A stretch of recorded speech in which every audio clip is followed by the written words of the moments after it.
aktor internasional. Tapi waktu kecil dibully bener. Saya jualan gorengan, jualan buah-buah. Dari kecil? Dari kecil. Itu jahatnya saya. Ditonjok? Mampus. Lebih dihargai di Indonesia atau di luar? Mungkin alkohol. Hai, assalamualaikum guys. Dakim Story ini berbahagia sekali nih bisa kedatangan Kang Yayan Ruhian ini aktor internasional. Dan Assalamualaikum. Waalaikumsalam, Kang, sehat. Sok masuk, gak apa-apa, masuk aja, masuk. Ini Jumat. Sini. Jumat berkah banget. Jumat berkah. Nih anaknya nih. Namanya Dian. Yang lainnya masuk aja nggak apa-apa kalau mau. Ini Jumat berkah, saya udah lama pisan pingin kesini gitu. Beneran? Asli. Jadi kan suka lihat, waduh ini kok orang luar biasa banget gitu kan. Nggak semua orang mungkin bisa ngaku saya suka dengan binatang ini. Paling levelnya sampai memelihara gitu kan. Itu pun tidak selengkap di sini lah. Tapi yang paling sulit itu saya barusan kan ini nih jalan-jalan kan. Itu sampai burung itu beranak pinak di sini, dan itu burung-burung yang menurut saya burung-burung langka lah gitu. Iya, kan. betul, alhamdulillah. Sampai ikan pari bisa beranak pinak kan. Luar biasa gitu kan. Iya. Baru kali ini saya kayaknya ketemu orang yang sampai bisa pencinta binatang, melestarikan sampai menyediakan habitatnya. Iya, gitu betul. Kan. Dan dari tadi Kang Yayan itu ya tidak pernah terucap bertanya ini berapa rata-rata kalau kesini tuh nanya itu berapa, karena mungkin Kang Yayan juga tahu kalau ditanya berapapun nggak akan ada jawabannya, karena ini ada hubungannya dengan cinta. Kalau cinta itu tak berharga, betul nggak sih? Betul. luar biasa ini, dan ini terbukti banget apa yang dilakukan dengan cinta itu luar biasa ya hasilnya. Ya, seperti saya bilang tadi, nggak semua loh orang yang mengaku suka binatang, tapi levelnya hanya sampai sebatas bisa memelihara, memiliki gitu kan. Ya, alhamdulillah sini sudah bisa mengembangbiakan, melestarikan, dan mungkin kedepannya bisa, insya Allah bisa menyelamatkan. Itu. Kalau menyelamatkan sih sudah jelas itu kan. Iya. Cuman tadi saya agak khawatir kan dengan apa cita-cita kedepannya, udah setelah di sini ditampung, disediakan habitatnya, kemudian mereka beranak pinak. Katanya kan akan dikembalikan dilepas ke alam. Saya justru merasa kalau dilepaskan itu justru mereka keluar dari pengamanan. Iya. Memang alam itu sebetulnya lebih baik, tapi alam sekarang itu tampaknya masih kurang baik ya. Aduh. Betul. Jadi kalau ada orang gini, kasihan itunya tidak bisa bebas. Ya mungkin ketika dia bebas juga dia lebih kasihan karena ujungnya kematian. Betul. Ya, Justru karena di sini kan tidak kalau saya lihat kan di sini tidak dikurung. Tidak dikurung, tapi disediakan habitatnya yang begitu luas. Bahkan sampai beranak pinak, berarti dia beneran sudah sesuai dengan ekosistemnya. Ya mudah-mudahan sih ini PR semua sih guys, PR kita untuk menyediakan binatang-binatangnya, PR semua orang untuk menyediakan alamnya kembali ke zaman dulu gitu. Sampai kan mereka yang ada di sini itu melihat kedatangan orang itu, mereka nggak kabur, mereka nyamperin. Itu yang luar biasa, yang kalau kita ke kebun binatang aja nggak begini. Hanya sebagian kan. Ini semuanya gitu kan, nyamperin gitu kan, dikasih makan juga nyamperin, terbang di depan kita. Betul. Bahkan beberapa nyamperin bukan karena untuk makanan, emang pengen deket. Ada yang nyamperin sampai digini, ya dia nggak mau makan, emang dia pengen nemplok gitu. Ini luar biasa banget. Ini, waduh, saya sendiri nggak tahu saya bisa nggak seperti ini. Nih gitu kalau kan. Orang hebat itu selalu merunduk. Ini justru saya kehormatan Kang Yayan mau kesini. Nah kali ini kita akan mengenal lebih dalam sosok Kang Yayan. Kang Yayan sudah mendunia, tapi bagaimana kalau kita tanya beberapa? Ini dia pil pahit. Pilih pada hitungan ketiga. Contohnya, pilih pada hitungan ketiga. 1, 2, 3. Dibully atau dipuji? Mending dibully saya mah. Hah? Kenapa? Mending dibully. Nggak suka dipuji? Buat saya sih bulian sama pujian sama. Tapi dampaknya mungkin buat saya akan berpikir kalau dibully. Kalau dipuji takut saya malah lupa. Lupa diri. Ya kalau pujian itu kembalikan lah gitu. Tapi waktu kecil dibully bener? Mungkin lebih banyak sih. Dibully karena apa? Karena dengan badan saya yang kecil dan saya memang pergaulan saya tidak seperti yang lain lah. Maksudnya? Jadi, dari SD saya sudah katakanlah udah mencoba menghidupi diri sendiri dengan sekolah. Dia bisa sekolah di SD, SMP sampai SMA itu dengan bisa dikatakan berjuang sendiri lah. Dengan apa saat itu kan? Saya mungkin dari SD itu mungkin dari jualan gorengan, jualan segala macam gitu kan. Kalau di kampung kan ada kayak rajaban atau misalkan ada kejuaraan itu saya jualan gorengan, jualan buah-buahan. Dari kecil? Dari kecil. Di Tasik Kang teh? Di Tasik. Tasiknya juga mungkin Tasik Coret. Soalnya masih kampung lagi, tapi alhamdulillah. Alhamdulillah karena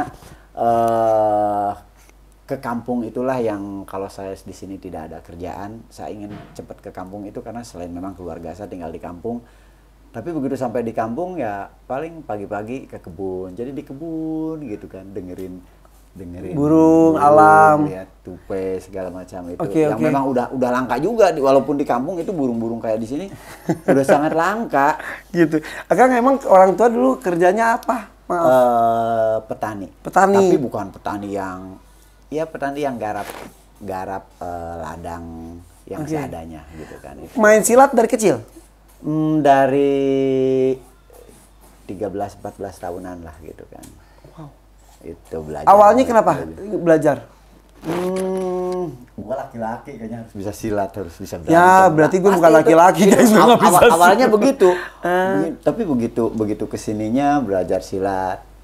Ya kalau di kampung kan akhirnya rancu gitu kan, dari mulai yang kendang pencak sampai belajar ke guru-guru yang akhirnya yang menurut saya sekarang gitu kan, ini kok mau belajar silat tapi dengerinnya ceramah, dikasihnya zikir-zikir, jadi rancu gitu buat saya, buat sekarang gitu. Kalau saya belajar silat apa gitu. Tapi ya itulah ternyata dalam silat itu kan, silat itu kalau tua-tua silat itu mengatakan bahwa silat dan sholat itu harus apa ya, karena silat itu bagian daripada sholat. Kalau silat itu anggaplah olah dirinya gitu. Jadi sama-sama mempertahankan diri, pertahanan diri dengan sholat dan juga silat. Betul. Tapi sholat itu kalau kita lakukan betul-betul sholat gitu kan, itu membuat orang menjadi sakti luar biasa gitu. Karena kan itu bukan karena gerakannya, tapi karena kehusuan serah diri. Iya, itu kan makanya kan kalau orang-orang tua dulu itu Habib atau Syupi mungkin dengan baca bismillah bisa jalan di atas air. Buat saya sih percaya walaupun nggak lihat gitu. Ya. Karena kan mereka ringan, nggak punya dosa. Bacanya bismillah tapi hatinya berhubungan dengan Tuhan. Dan Allah mengizinkan istilahnya. Itu. Oke, tapi dulu dibully gara-gara badan kecil. Badan kecil dan jarang inian juga. Pokoknya udah, ya udahlah. Kecilan siapa sih Kang Punten berdiri Kang? Kecilan saya lah. Kecilan saya. Mirip tahu. Kecilan saya. Masa sih beda. Sampai sekarang masih beda yang terawat dan yang tak terawat ya. Jadi kecil kema erot deh Kang. Oke, tapi dari dibully seperti apa paling parah saat itu? Cuma gara-gara badan kecil. Apa ya? Digulung, ditenggelan di. Kalau digulung sampai begitu sih. Digulung itu dikeroyok guys. Tapi ya artinya yang merasakan bulian, candaan gitu kan, saya pernah ikut apa ya, sepak bola gitu kan, dan dengan badan postur tubuh yang paling kecil, saya ternyata harus jaga gawang gitu kan. Jadi kiper. Jadi kiper. Pada leutik. Pangleutikna. Jadi kalau udah ada suara dari penonton, nggak ada yang lebih kecil tuh katanya. Oh, itu jaminan siapa yang paling awal keluar, yang paling pertama dekat saya setelah ada yang ngomong gitu pasti jatuh gitu saya bikin. Itu jahatnya saya. Ditonjok. Pokoknya bisa bikin jatuh. Mampus. Bola dapat orang jatuh gitu. Udah. Itu pas SMA saya masuk. Ya itulah. Jadi udah Kangnya itu pernah jadi preman? Enggak lah, aduh apa modal saya badan kecil mau jadi preman gitu kan. Kecil-kecil juga ari teuas mah. Teu rak dibaco. Aduh, jangan. jangan. Enggak lah, enggak jadi preman saya mah. Enggak. enggak banget jadi preman, Masya Allah. Oke, bagaimana dengan pilihan ini? Pilih pencaksilat atau pas pampres? Pencaksilat. Karena sudah cinta banget. Cinta banget dengan pencaksilat, dan dengan pencaksilat saya bisa dekat dengan pas pampres. Iya, katanya pernah melatih silat di pas pampres. Alhamdulillah pernah menjadi bagian dari tim yang ngajar di pas pampres. Waduh, tahun berapa itu? Awal tahun 90 mungkin. Awal tahun 90. Gimana ceritanya bisa tiba-tiba dipercaya? Waktu itu saya kan 87 akhir, kalau nggak salah 87 akhir atau 88 masuk Jakarta untuk dipercaya dan diminta untuk menjadi pelatih pro di waktu itu namanya Kateda Indonesia. Tapi Kateda Indonesia sekarang sama namanya zaman saya jadi, SMA masih ada Kateda. Ya, sekarang namanya jadi PSTD Indonesia. PSTD, ya. Tenaga dasar. Nah, kebetulan salah satu cabangnya itu kan ada di Pas Pampres itu kan, kemudian ada di sempat di Kopassus juga ada, tapi saya nggak sempat mengajar ngelatih. Kopassus. Kalau di Kopassus tidak, itu karena kawan saya. Kemudian di Guntur sempat gitu kan, di CPM gitu kan. Nah, itu sempat juga ngajar. Nah, yang agak lama di Pas Pampres. Ini belum masuk film dan lain-lain kan? Belum. Kalau masuk film kan tahun 2008 ya. 2008. Baru film. Jadi sebelum itu sudah dipercaya sama orang-orang karena kesaktiannya. Kebetulan sih ya, sebetulnya kalau di saya di PSTD bukan seorang pelatih itu bukan berarti hebat. Hanya kebetulan aja kami belajar lebih awal. Itu aja. Tuh. Kalau yang jagoan mah ngomongnya tuh gitu guys, tapi kalau yang baru sabuk itu sabuk putihnya putih nage geus butek itu. Oh, so jago kabeh hayangna nantangan nanaon. Gitu dalam ilmu pun seperti itu. Ilmu agama atau ilmu apapun kau baru taunya cetek, wah. Tapi memang begitu kan, silat sebagai cabang bela diri itu kalau kita belajar bela diri, hal yang pertama muncul itu adalah rasa percaya diri. Rasa percaya diri, kemudian dari situ pokoknya udah tahu bela diri, dia percaya diri. Nah, kalau dari rasa percaya diri itu terus dia pelajari bela dirinya, dia akan menemukan tahu diri. Tapi kalau berhenti setelah dia merasa percaya diri, tidak sedikit yang dia dapatkan itu ada lupa diri. Akhirnya jadi jagoan. Nah, itu jadi jagoan. Banyak kan yang jadi jagoan mungkin. Ya, tapi mudah-mudahan dan kebanyakan lah yang jagoan tapi juga tahu diri. Itu wow. Dari percaya diri tapi jadi tahu diri, bukan jadi lupa diri. Jatuhnya jadi kepedean, guys. Wow, jadi Pas Pampres pada gede-gede gitu-gitu kalah mah Kang? Enggak kalah, kita berlatih bareng. Jadi kan, ya itulah kalau buat saya kan ngajar itu kalau kita ngajar hanya misalkan satu teknik pukulan, satu teknik tendangan. Tapi dari ngajar itu kita bisa belajar dari berapa banyak orang yang kita latih. Asli gitu kan. Jadi sebetulnya kita dapat feedback yang lebih banyak gitu kan. Karena cara ngajar kita sendiri, kalau misalkan metode kita itu sangat enak diterima si A, belum tentu sama si B, sama si C, sama si D. Nah, itu si B, si C, sama si D itu otomatis mengajarkan kita bagaimana sih gua harus bisa ngajar ke dia sampai dia enak gitu. Nah, secara fisik kan pada lebih gede, pas lagi udah jagoan gitu juga ada yang ngomong gini, ya pelatihnya aja kecil, leutik gitu. Ada gitu? Enggak sih, karena kan ya nggak berani lah. Salah satu materi di PSTD itu kan pernapasan. Nah, pernapasan itu yang berfungsi untuk bagaimana merubah oksigen menjadi energi. Itu lebih berfungsi untuk kesegaran kita. Tapi ada juga dampak fisiknya itu, dengan kita melatih napas itu bisa membuat badan kita kebal terhadap pukulan ya, bukan benda tajam.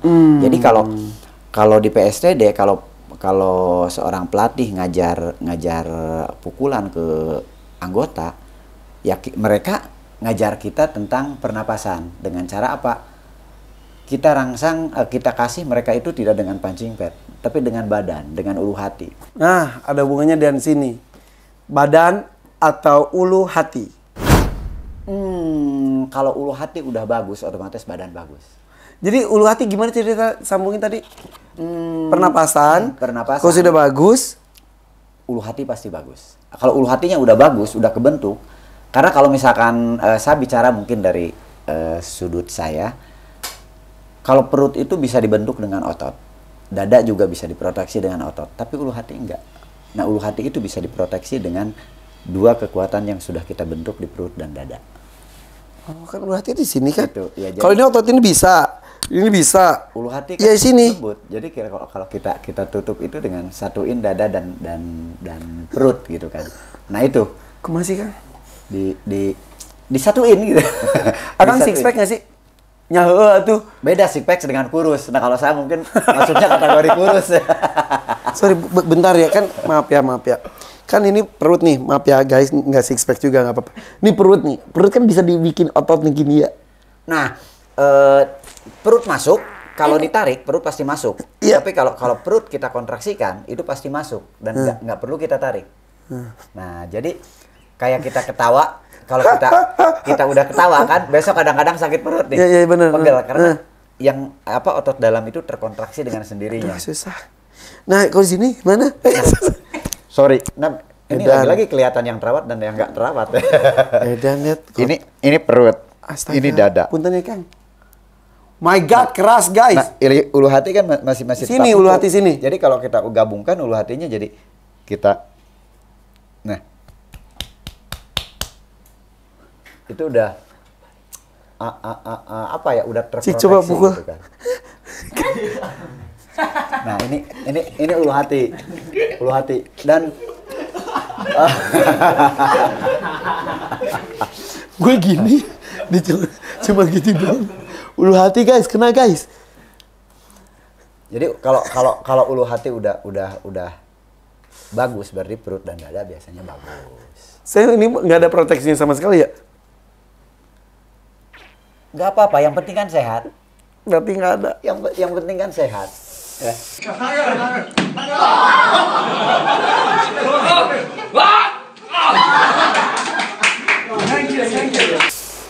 Proteksi itu tidak hanya di sini. Udah banyak yang bisa jadikan proteksi. Kecintaan dia tidak hanya terhadap kita loh. Sama binatang aja cinta, apalagi sama kita. Luar biasa loh. Iya. Iri loh saya. Iri, saya belum bisa soalnya. Saya belum bisa. Aduh, nggak ada yang perlu diiriin dari saya mah tukang. Itu sampai binatang aja bisa Balik linek. Balik deh. Bisa linek, binatang bisa linek, burung loh. Orang tua dulu mah mungkin bisa apa ya? Bisa apa katanya? Wah, bisa panggil binatang. Nah, ini ya begitu masuk tadi ke kandangnya, binatangnya pada nyamperin. Ya bukan saya lah, orang-orang saya yang hebat, luar alhamdulillah. Biasa. Mereka itu hanya bisa dekat dengan orang-orang yang ya, binatang itu punya sensing. Iya, kan? betul. Naluri yang cukup tajam ya. Iya betul. Tapi Kang Yayan sendiri punya naluri cukup tajam nggak, bisa di satu lingkungan gini suka ada perasaan gini, ini baik, ini jahat, ini iri. Kan kalau itu suka terlatih kan? Kalau saya sih masih dalam rangka belajar untuk tidak seperti itu. Tapi hati kadang-kadang ngeretak gitu kan? Insting tuh keluar kan? Karena hati itu kan, kalau kita bicara hati, nggak sedikit orang bicarakan orang manusia itu berhati busuk. Jadi kalau saya lebih suka menginikan, biarkanlah nurani kita belajar mendengar. Nurani. Karena menurut saya yang membedakan binatang dengan manusia itu nurani. Kalau hati, kita punya hati, binatang juga punya hati. Bentuk hati. Hati ampela. Iya, tapi nurani kan? Iya kan, benar. Ada beda. Nurani itu ada sesuatu yang tidak berwujud kan? Iya. Dan tidak jarang kita sendiri nggak bisa gitu dengar nurani kita. Kita mau berangkat ke sana tiba-tiba hati, gua malas ah. Tapi karena memang, gua kan udah rencanakan dari ini akhirnya terjadi sesuatu. Nurani. Padahal nurani kita udah kasih tahu. Nah itu yang ingin saya belajar gitu. Kertek hati kalau cek orang Sunda. Tapi selalu bagus. Rata-rata sih. Rata-rata. Jujur ya guys ya, gue ini nggak nyangka kalau Kang Yayan tuh sedalam ini. Ya. Ternyata dia bahasan dan obrolannya dalam, rada ngebul seetik. Kita lanjut saja ini. Pilih Mana? Naon deui? Fighting atau acting? Fighting. Ih, kenapa? Kan lebih menghasilkan acting. Da saya mah teu bisa acting atuh.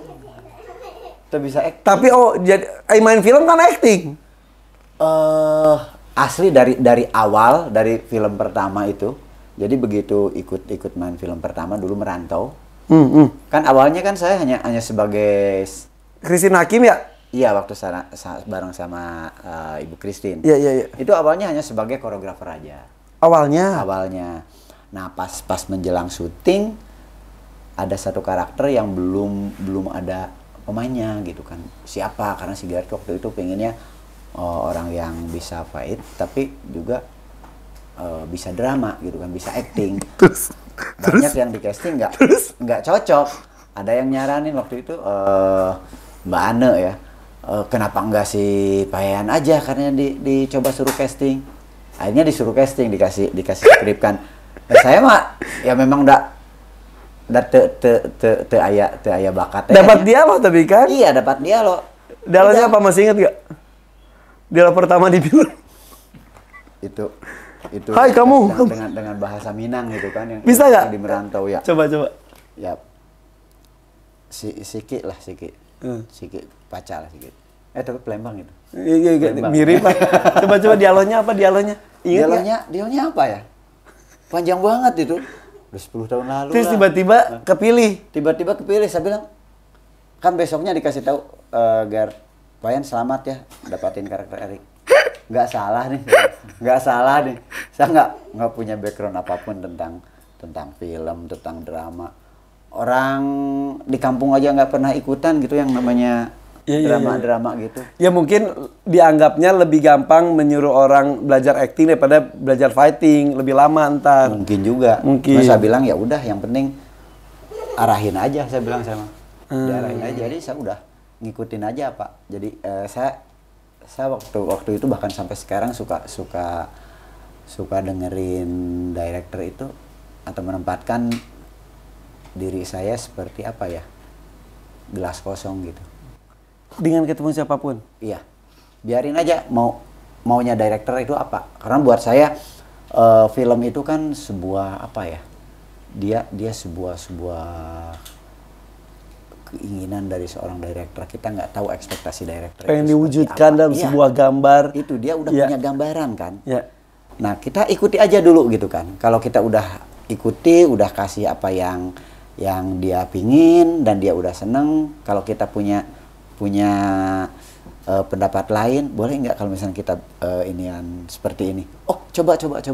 Nah, kalau itu nanti dia milih yang mana terserah gitu kan. Tapi coba dulu, kasih dulu. Nggak ngerasa jago sampai sekarang? Karena memang nggak jago gitu kan. Jago gimana? Maksudnya kan kalau yang pas dari main film pertama udah anak bawang gitu baru gini. Kan sekarang mah udah go internasional, udah sutradaranya juga bule. Enggak. Buat saya itu apa ya? Film baru, karakter baru, maka pasti itu hal baru. Selalu. Buat saya seperti itu. Bahkan kalau misalnya fighting pun saya selalu ngikuti kalau misalkan koreografernya siapa, ngikuti. Saya nggak mau dengan karakter saya. Karena kalau tetap karakter saya dan dari film A sampai film Z ya akan sama gitu. Tapi kalau saya ngikuti ada hal yang sulit, ya itu tantangan buat saya. Saya harus bisa gitu kan. Karena dengan saya bisa memberikan apa yang director inginkan, mudah-mudahan beda dari karakter saya sebelumnya gitu. Dan itu akan menjadi keuntungan buat saya gitu kan. Berarti kekuatan Kang Yayan tuh ya itu yang tidak dimiliki orang lain, salah satunya fightingnya. Mungkin. Padahal banyak kok yang bisa fighting. Itu kan merendahkan karakter, auranya. Amin. Dan kejujuran. Insya Allah, mudah-mudahan. Nah, karena jujur coba merem. Jangan ngintip. Merem. Yuk. Kan jujur kan? Merem. Cicing. Ngeri ini. Cicing. Udah Kang, buka. Dah, gue potong rambutnya dikit. Bukan. Nggak berasa. Satu, nggak berasa. Dua, saya yakin. Nggak bakalan. Oh lupa, harusnya gini, dikit gini. Ya gue salah guys. Tapi kan kayak tadi begini. Gitu.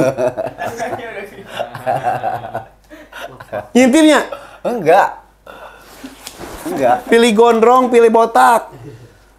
Untuk sementara ini karena udah nyaman di gondrong, mungkin gondrong. Nikmati apa adanya. Tapi pengen botak nggak pernah? Dulu botak terus saya. Dulu botak. Dari kelahiran anak pertama saya. Anak ada berapa sih? Anak 17? 3. Oke. 3. Istri 1. Iya, iya, alhamdulillah ya. Anak pertama itu udah 22, anak kedua udah 18. Yang tadi? Yang tadi ini 5 tahun. Jebol? Bukan, itu karena pas waktu anak pertama saya bilang kuliah harus di Jakarta temenin saya gitu kan. Terus anak yang kedua masuk SMP. Jadi dia udah punya dunia sendiri juga. Mamanya kan di rumah nggak ada kerja. Kesel dia bilang pengen punya lagi. Waduh. Ya udah kita bikin anak aja gitu. Ternyata tadinya hanya bikin enak, bikin anak juga. Masya Allah, selain enak jadi anak bener. Aduh, Kang Yayan, Kang Yayan. Alhamdulillah, alhamdulillah perempuan. Jadi laki-laki perempuan. Alhamdulillah. Dan deket banget. Wah, itu saya kan ini baru ini hari keempat ya, hari keempat kelima nih. Baru pulang, jadi dia kemana-mana nggak nempel tuh, itu tuh kalau orang tua digituin tuh reusnya seneng banget ya. Bangga banget. Jadi kalau kemarin pas mau setelah dua hari ketiga saya harus ada dubbing. Dia film apa? Nggak boleh dibocorin dulu ya? Oh boleh. Satria Dewa Gatot Kaca. Oh Indonesia. Ya, kalau yang di luar itu sangat ini banget guys, keren. Apa tepuk tangan boleh. Alhamdulillah, amin. Kalau film luar itu rahasianya benar-benar dijaga banget. Tapi enggak juga yang ini, yang kemarin saya syuting di sana Boy Kilos. Di Afrika? Betul, di Afrika. Bersama dengan Bill Skagar. Wih. Sama Jessica Rote. Jessica Rote. Ih, ini hebat banget. Alhamdulillah. Kalau dibayar suruh botakin mau? Ya gimana waktunya mungkin ya. Oh waktunya, tergantung apapun gimana waktu. Waktu itu adalah angka. Angka itu adalah uang. Iya. Kalau cocok harga kenapa enggak gitu ya. Cik ningal Kang bukatnya kayak kemana? Tuh gitu tuh. Geus ipis gitu mendingan botak. Ini ipis banget soalnya kemarin selama 2 minggu pertama mungkin sehari itu bisa 3-4 kali dengan alkohol. Nah, karena ya ada treatment yang harus memang membutuhkan alkohol. Jadi terus 2 minggu pertama, terus 2 minggu terakhir gitu. Keramas alkohol tiap malam itu kan. Rontok. Oh jadi yang salah itu alkohol kemarin. Bukan, mungkin alkohol apa salah ya? Apa salah? Asa tiba heula kitu Bu. Itu dia saya pikir apa alkohol salah ya? Apa taunya ada yang ngebilangin alkohol itu bukan di kepala Kang, diminum. Oh yang benar ada bilang. Itu saya nggak tahu soalnya itu. Mabok. Sialan. Nyakin alkohol. Tapi katanya udah 14 tahun gondrong terus. Ya dari film pertama lah, dari Merantau. Ya, itu. Karena setelah Merantau, waktu itu Gareth bilang, Pak Yan bisa nggak rambutnya nggak dipotong? Oh boleh. Waktu itu untuk persiapan berandal. Tapi berandal persiapan, rambut waktu itu segini, diselak dulu sama The Raid itu. Iya, The Raid. The Raid, rambut masih subur, terus pas mau berandal itu kan rambut harus diotak-atik sedikit. Nah mungkin di situ ada sedikit miss itu kan dari hairstylist. Akhirnya ya sampai sekarang lah. Iya. Begitu. Nggak ada yang nawarin iklan sampo gitu? Ya itu mungkin nggak. Jadi duta sampo lain. Soalnya mereka lihat ininya kok rontok gitu kan, dan mukanya mungkin nggak cocok untuk iklan nih. Nggak, tapi bener itu gara-gara salah satu treatment. Mungkin saya nggak mengandalkan. Tong yakeun batur. Usia berapa sekarang? Usia sih hanya angka, tapi memang saya nggak usah berapa buru. 53. Emang ke saatnya murudul. Jadi saya tuh memang saya nggak berpikir bagaimana menumbuhkan rambut. Cukup mensyukuri yang ada tetap bertahan gitu. Iya, alhamdulillah ya. Iya, soalnya kalau berpikir menumbuhkan rambut yang ada jadi bertambah rontok. Iya gitu. Bener, karena jangan. Nikmati ada apa adanya. Ya bener. Tapi emang karakter udah gini, udah karakter jagoannya tuh gini. Jagoan, kalau nggak mau sebut jagoan ya pokoknya gitulah. Iya, selalu jadi penjahat kan. Kenapa nggak mau jadi? Banyak yang nawarin jadi peran yang baik, cuman nggak enak. Nanti kalau saya jadi orang baik, jadinya makan gaji buta itu. Hah? Nggak kerja. Iya iya. Emang orang baik nggak kerja? Iya, kalau saya jadi orang baik nggak kerja gitu kan. Kalau jadi penjahat kan saya bagaimana belajar jadi penjahat. Gitu kan, belajar acting jadi penjahat. Kalau jadi orang baik, aduh saya nggak kerja. Oh, karena udah baik aslinya, nggak perlu acting. Ada Star Wars, ada The Raid. Pilih mana? The Raid itu yang pertama. Dan saya nggak mungkin masuk Star Wars kalau misalkan nggak ada The Raid. Jadi bagaimanapun The Raid yang lebih berkesan buat saya. Itu rasanya gimana sih? Keren banget. Tidak melupakan asal ya. Betul. Tapi rasanya gimana sih? Di produksi di luar tuh kayak gimana sih? Sama kayak di dalam. Yang membedakan apa? Kedisiplinan.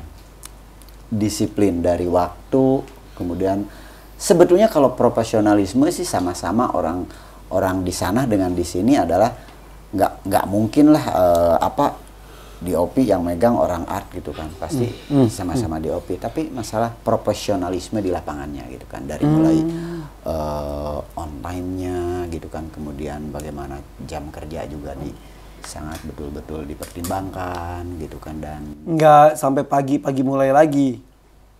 nggak ada kayaknya. Nggak Karena ada. kalau misalkan kita dijemput masuk jemputan jam 7 misalkan. Nanti itu jam 7 itu udah break. Itu. 12 jam saja. Iya, itu maksimal. Jadi Wow. kalau Wow. misalkan akan melebihi waktu itu, biasanya dari produksi atau director akan bilang kita akan menyelesaikan set ini. Jadi kalau Ada permintaan. ya, kalau kalian kami akan senang sekali semuanya masih bisa tetap membantu, tapi kalau yang nggak bisa membantu pun silahkan. Itu jadi mereka yang misalkan saya nggak bisa karena mungkin ada urusan lain atau apa, mereka pergi aja karena udah selesai waktunya. Tapi yang kebanyakan sih seneng karena begitu habis waktunya masuk ke overtime ada absen lagi. Gitu. Bayarannya mahal banget ya kalau di luar tuh ya? Saya rasa relatif. Berapa kali lipat yang di Indonesia? Enggak sih, karena ya mereka udah punya rate sendiri gitu kan untuk si A, si B, si C dengan mereka udah tahu lah gitu. Oke. Jadi, Nah, dan kita pun saya rasa nggak perlu tawar menawar lagi kalau di sana gitu kan. Yang saya tahu ya selama ini kan. Sudah sepantasnya. Iya, mereka udah memberikan hal yang menurut mereka pantas. Oke. Menurut mereka pantas, dan buat kita juga ya udah ya pantas Oke. lah, gitu. Nggak mungkin kayak di sini dialokasikan 8, kita masih 3. masih PH baru, kita masih belajar bikin film, mungkin budgetnya bisa 3, enggak. Akhirnya kita nego-nego ketemu di sekian gitu. Kalau Padahal sebetulnya 8. ya kita walau alam, tapi enggak semua. Iya, oke. Itu kan masa pengapresiasian dan penghargaan. Andai penghargaan itu dinilai dengan angka, lebih dihargai di Indonesia atau di luar? Di luar mungkin lebih dihargai. Tapi di sini juga sama. Tapi di sini juga sudah mulai bergerak ya, alhamdulillah ya. Ya, kita juga sebagai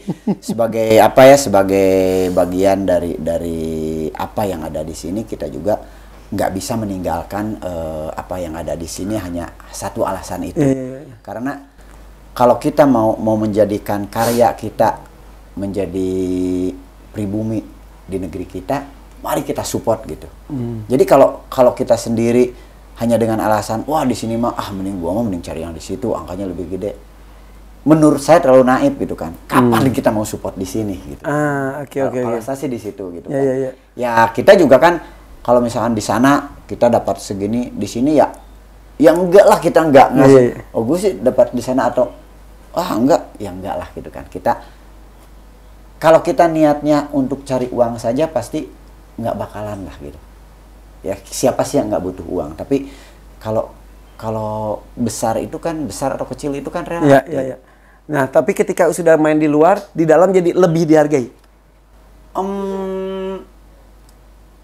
Buat saya sih sama saja karena saya nggak menuntut untuk dihargai gitu kan. Saya justru ingin memberi gitu kan. Ingin memberi. Kalau misalkan saya sempat di luar sempat begini, saya coba menerapkan hal yang positif itu, misalkan kedisiplinan gitu kan. Kemudian saat di set itu seperti misalkan tolonglah kalau misalnya, kalau di sini kan udah kiri kanan pegang apa gitu kan untuk bawa alat-alat. Ini di sini masih rokok nih.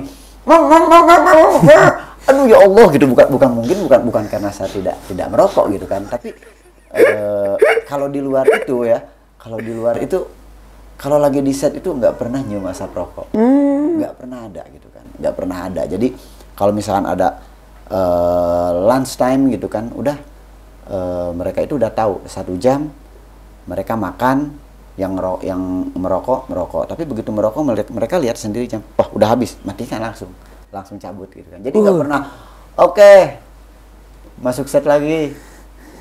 Iya benar-benar. Ada semuanya sudah kerja dengan. Iya, dan sebanyak apapun kru yang terlibat dalam produksi itu jarang ada yang duduk cantik, apalagi istirahat bobok gitu kan. Nggak ada. Kalau udah di set itu semua bergerak di tapi bidangnya sendiri-sendiri. Tukang make upnya bencong juga nggak di sana? Kan kalau di sini itu maksudnya senang kita tuh itu jadi hiburan di lokasi kan, gitu-gituan. Ada juga, ada juga yang ya agak-agak ini. Tapi ternyata orang Indonesia.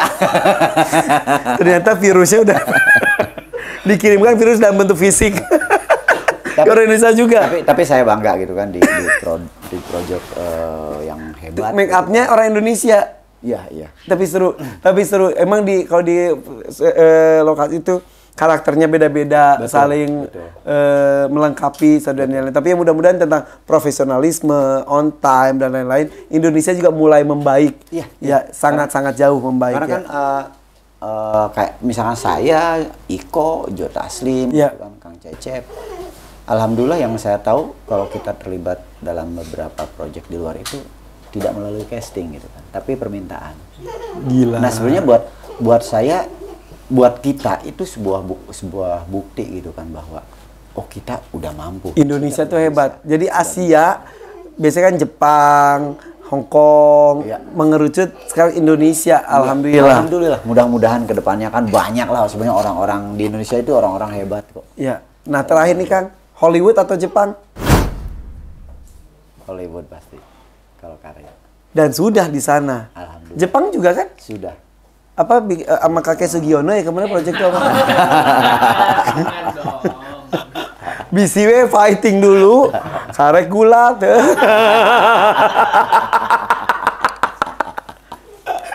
Jepang juga udah kan ya? Udah. Tahun berapa ya dulu? Yakuza Apocalypse. Iya. Hollywood udah juga kan? Oh, udah. Star Wars itu kan. Aduh, gila hebat banget. Ini Alhamdulillah. Semua kan nggak pernah kebayang seperti itu ya? Nggak pernah. Karena masuk ke dunia entertain aja bukan sebuah cita-cita gitu kan. Ini benar-benar buat saya itu sebuah karunia Tuhan. Alhamdulillah. Jadi yang saya takutkan itu, aduh jangan sampai saya lupa mensyukuri itu. Ya. Dan sebuah kenikmatan ketika kita bekerja di hobi kita, di passion kita, nggak akan terasa capeknya, ya kan? Betul. Makanya kenapa saya bilang kalau tadi acting atau fighting, acting saya merasa nggak bisa acting gitu kan. Kalau fighting paling nggak, ya kalau nangkis mah bisa lah gitu kan. Itu apalagi ini diatur di koreoken gitu kan. Insya Allah lah bisa mual caur-caur teuing gitu kan. Ya, itu sebetulnya saya lebih asik dengan para koreografer gitu. Karena pasti mereka punya basic bela diri dan obrolan mungkin akan lebih ke bela diri daripada ke bagaimana tentang acting, tentang lifestyle gitu yang aduh saya nggak tahu. Nggak usah lifestyle kerepotan. Mau harimau terus kuncian ini lebih nyambung gitu, lebih asik, dan buat saya wah ini nyambung banget nih. Gitu. Dan silat Indonesia itu luar biasa ya, beraneka ragam. Luar biasa. Sangat bahkan apa ya yang udah tercatat aja kalau perguruan silat hampir 1.000 lah. Indonesia? 1.000 perguruan itu belum lagi yang nggak tercatat. Wow, Indonesia? Iya, itu perguruan aja gitu kan. Belum lagi aliran, belum lagi yang setiap daerah itu punya ciri khas sendiri-sendiri. Gitu. Iya. Tapi ya alhamdulillah dengan adanya Kang Yayan, Iko Uwais, terus siapa? Kang Cecep. Kang Cecep. Silat bisa. Ya, silat, bela diri di Indonesia makin meningkat. Apapun tujuannya terserah. Mungkin Betul. apa yang kaya itu Kang Yayan biar bisa terserah. Tapi yang jelas ingat yang awal tadi, bela diri jangan sampai jadi lupa diri. Betul. Bahkan harusnya jadi tahu diri. Iya, bela diri, percaya diri, tahu diri. Oke. Banyak hal yang bisa dikutip dari obrolan dengan Kang Yayan, luar biasa. Saya nggak nyangka kok Kang Yayan ternyata sedalam itu. Enggak lah, belum sedalam ini nih. Udah bisa menaklukkan binatang loh. Kok nggak nangkis? Kok nggak nangkis? Giokin. Luar biasa nih. Perlu banyak orang. Kang tangkis satu Kang. Aduh, sakit. Udah deh. Oke guys ya. Follow IG-nya Kang Yayan apa IG-nya? Apa? IG-nya Yayan Ruhian. Yayan Ruhian. Ada YouTube channel juga? Enggak, belum. Belum. Mau ya? Anak saya insya Allah. Ya oke ya. Insya Allah. TikTok? Aduh, nih bikin nggak? Ada dikit katanya. Gini gitu Kang Yayan, gitu-gitu. Gitu Kang Yayan. Oke guys. Thank you guys ya. Nunu siapa? Oh, Kak Nunu. Kak Nunu nonton ini coba salam ke Keanu Reeves, Kak Nunu. Buat Kang Nunu Keanu Reeves. Mudah-mudahan ketemu lagi. Amin. Salamnya dari saya Irfan Hakim ke Kang Nunu ya. Siap. Saha urang atuh. Oke deh. Thank you guys ya. Bangga banget gak bisa ngobrol sama Kang Yayan. Oke guys, bye-bye. Assalamualaikum. Assalamualaikum.